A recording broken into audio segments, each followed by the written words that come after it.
Hey, my beautiful people. This is your girl Kimmy. I know it's been a minute. I haven't been talking to you guys. Baby girl's actually 2 weeks. 2 weeks. 2 weeks. 2 weeks. This vlog is going to be basically about my whole experience with the whole delivery and what I went through, basically. Um, so let me cut to the chase. Um, December 18th, I actually went to work. I went back to work because I didn't go to work those 2 days before, which was Thursday and Wednesday. So I was like, I was having contractions, but they weren't really strong. So I was like, you know what? Let me go to work Friday. Plus, we're having a Christmas party, and plus, we were getting our bonuses. So I was like, Shawty gotta go to work. Shawty gotta get that bonus check. So when I went to work, everybody's like, oh my gosh, you still haven't delivered the baby? And I'm like, no, she's still here. And everybody's like, oh my gosh, your stomach is still high up. And I'm like, yeah, I know. And one of my friends, my coworker, she was like, I had a dream that I delivered your baby. And it was really interesting. And I was like, really? Oh my gosh, that was, it was crazy. So, after the holiday party, after the Christmas party, they had this Secret Santa. I wasn't part of it because they thought I wasn't going to be there. So I just watched and ate cake and, just watch everybody open their gifts. I didn't leave work till like close to 6:30. My mom picked me up because at that time, it was difficult for me to get out of my car and stuff like that because my car is a coupe. I love coupes. So my mom picked me up. We went back to the house. My dad was coming over. I forgot why, but he was coming over, and he said that my aunt wanted to go see the movie Creed, and me and Mark already saw the movie, which was really good. And mom was like, no, I don't want to leave Kim by herself, blah blah blah, because anything could happen. I was like, no, mom, nothing's gonna happen. I'm gonna be fine. Plus, the movie is down the street. It's probably like a 2-minute drive. And Mark was going to get his daughter, and they would go out to eat, at Denny's. So, I'm sorry. So, they left, and I was home alone. I took a shower, relaxed on the couch. While I'm relaxing on the couch with my feet up, I had these bad menstrual cramps. Now, mind you, it kind of felt like you had to do number two. When you get that crampy feeling, you feel like you got to do number two. So I was like, maybe I have to do number two. So I did it twice, and I still had that crampy feeling. And then I would text my mom, saying, Mom, like, I think I'm having bad cramps. And she was like, how far apart are your contractions? Because this basically was like contractions, you can say. And I was like, at that time I had my timer. I had this app called Baby Bump, and I had What to Expect. These two pregnancy apps, which you guys should download if you're pregnant. So basically, the contractions was like 3 minutes apart or so, and she was like, just keeping track of it. Where's Mark? And I was like, Mark is not here. I'm by myself. Now, mind you, after a while, them contractions was going strong, and I was standing up. Bent over, like by the dining table. Mark was basically, I called Mark and told Mark, oh Mark, where are you at? He's like, I'm at Denny's sitting down. I'm thinking he was just gonna go to Denny's to bring the food back to the house and eat, but no, they were actually sitting down. And I was like, yeah, I need you to come home because I'm in really bad pain. And how far, he was asking, we were asking how far apart they were, right? Oh, whatever. I think he was asking me how far apart they were, and I was like telling him the same thing I told my mom, 3 minutes or whatever. So he was like, okay, is your mom coming? And then at the time, I texted my mom. She said she was coming. So basically, they both were on their way. Mark got here quicker, surprisingly, because he was all the way by the hospital. All the way by the hospital on Palmetto, if you know Boca, Palmetto. And My mom came later, and mind you, I was I was bent over, like I didn't want to sit down. I just want to stand over, bend over a little, because the cramps were so bad. So we got everything, we called my doctor's office, and the on-call doctor said just go to the hospital. I'll call and let them know that you're there. So we got our stuff, we left the house, and we went to the hospital, got registered, um, went up to the labor and delivery room, which is really nice and spacious. Like, it's a beautiful, I think I'll show you pictures. So, yeah, we got up there, and the lady asked if I wanted an epidural. Now, mind you, I wanted a natural, but the pain was so intense. And she checked me, I was only 2 centimeters apart. And I'm surprised because, yeah, my mom, she's here. She's been helping me. So, yeah, so she's telling me that she had to call the anesthesiologist to come to give me the epidural, and it was going to take them 30 minutes. So luckily I told her right away because the pain was so intense. So she came, gave me the epidural. Now, mind you, I'm going to kind of like fast forward. I was in labor for 20 hours. Yeah, 20 hours. 20 hours, and my water didn't break at home. My water broke at the hospital, actually. Like, they had to put a cat after you get epidural. Mind you, you're only supposed to have one person in the room, which was my mother. After you get the epidural, they put a catheter in you because you know what? You can't walk anywhere. You're stuck to the bed. And when she had put the catheter in me, it kind of felt weird or whatever. And I'm not too sure if it was because of the pain I was feeling or whatever. Because after she gave me some more epidural, I was fine. But the next day, which was the 19th, it was early morning. Early morning. I was feeling really bad pain. I called the nurse. And then the anesthesiologist came, and she was like, we kept on giving, epidural. We're going to give you something stronger.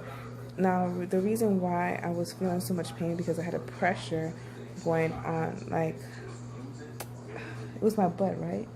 Mm-hmm. Yeah, my butt. I felt this, like, pressure on my butt. It was, like, painful. Now, I couldn't sleep. I couldn't do anything. And so the anesthesiologist gave me something stronger. Anesthesiologist. Well, that's what you said. I can't keep on repeating it because I'm wasting my time. Anesthesiologist. Okay, thank you very much. So basically, she gave me something stronger. It was an epidural, something stronger. So that junk put me to sleep. And once she gave me that, I woke up. It was it was probably like early morning. Everybody was going out, like my mom, Mark, my aunt, and Mark's mom were changing, getting food, while I was sitting there eating ice chips. Wonderful thing to eat. Yeah, so yeah, you can eat ice chips. That's the only thing you eat at the hospital. Wonderful meal. Well, while you're, you know what I'm saying. I'm sorry, y'all. It's nighttime over here.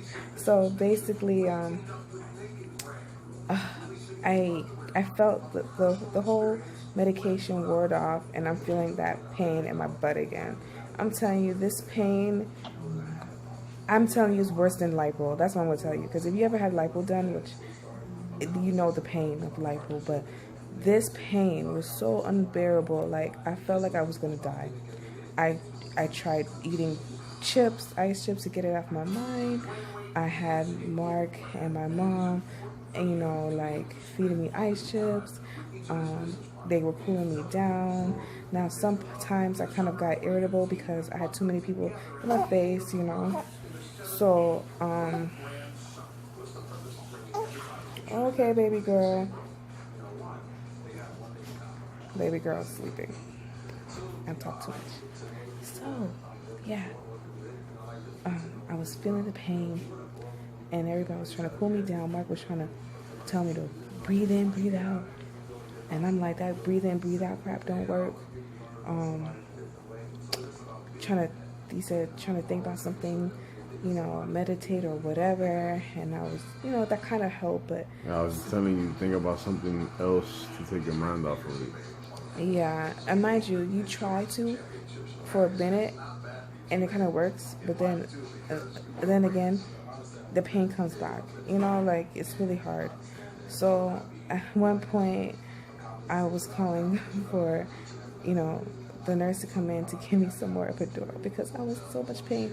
She's like, if you're feeling this pain, that whole pain is not gonna get, the epidural is not gonna work for that. And I was so sad. I'm telling you, I cried. I was yelling. I was telling mommy, and they did give me a little bit more epidural. But before they did, I know I was screaming out. Like, I was waiting for a long time for them to come, mind you. And I was like, they don't care about me. I'm here in pain. I'm here. I'm the only one in pain. And I was crying. I was furious. I mean, I even cursed. My mom never saw me curse before. Never. And, yeah, so, your mom was real surprised by that. Yeah, I'm sorry. When you're in pain, I'm telling you, that's... And just for the record, I have heard her curse more than once. Okay, like, really? Did you have to tell them that? No. Yeah, I did. No, you didn't. So, after that, what happened? What happened after that? What happened? Oh, you just made me lose my train of thought. I'm sorry, y'all. Okay, so after cursing, that's what we were talking about. Yeah, but now I'm trying to remember after that. So basically, when I was in pain a lot, I wanted the nurse to kind of check me, but she said I can't keep on checking you because you'll get an infection. So I was like, okay, no problem. I understand. So I'm sorry, y'all. I'm just trying to regroup.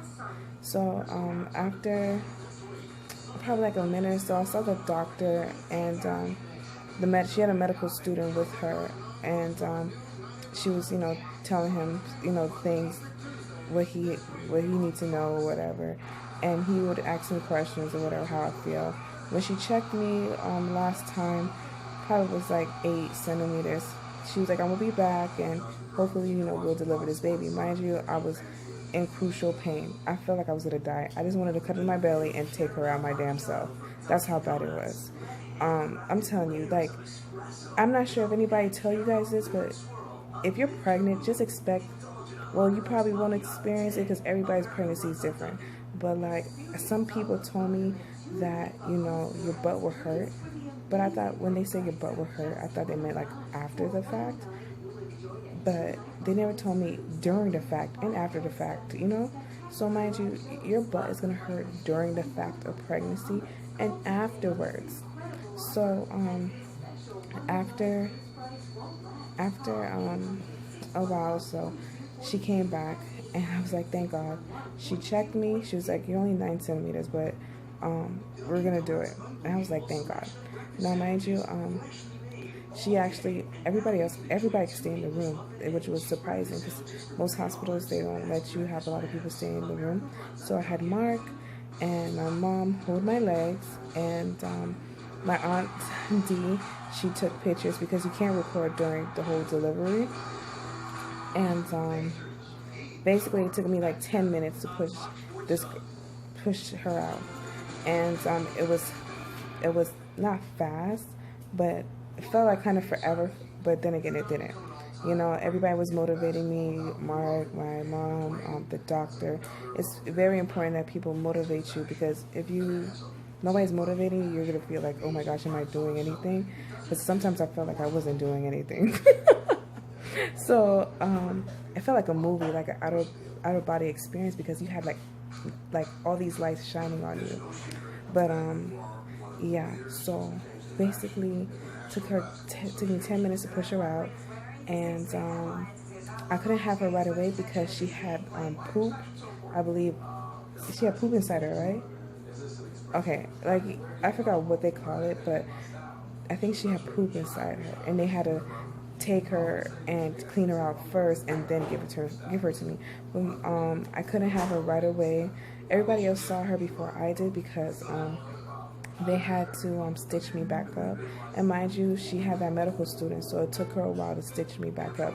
I mean, I was shivering. Like, I was uncontrollably shivering. And while everybody's spending time with baby girl, I'm just shivering. But Mark was there by my side. My bad. Mark was there by my side. I mean, that's why you're supposed to help me out with this thing. It's not easy to remember something that was like 2 weeks ago. So, yeah, that's what happened. And baby girl's here, and she was healthy. She's still healthy. And what else happened? That was about it. Hearing was checked. And the hearing at the hospital was checked.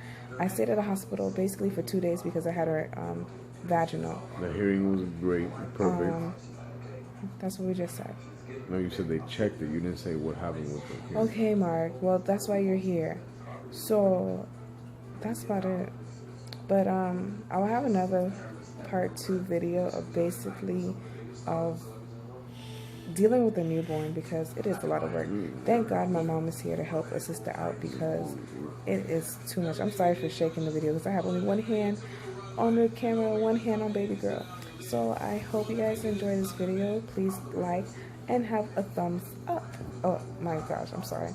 Please like, comment, and subscribe. And if you have like any pregnancy stories, please share, because my experience with this pregnancy, it makes me not want to have another one, basically, because that pain was crucial. But have a wonderful night, and we love you. Bye.